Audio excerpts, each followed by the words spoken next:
عورتوں نے رسول اللہ صلی اللہ علیہ وسلم سے کہا کہ آپ سے فائدہ اٹھانے میں مرد ہم سے آگے بڑھ گئے ہیں، اس لیے آپ اپنی طرف سے ہمارے وعظ کے لیے بھی کوئی دن خاص فرما دیں۔ تو آپ صلی اللہ علیہ وسلم نے ان سے ایک دن کا وعدہ فرما لیا۔ اس دن عورتوں سے آپ نے ملاقات کی اور انہیں وعظ فرمایا اور مناسب احکام سنائے۔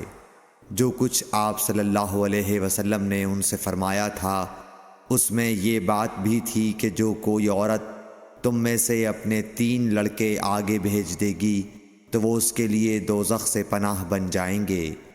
اس پر ایک عورت نے کہا اگر 2 بچے بھیج دے؟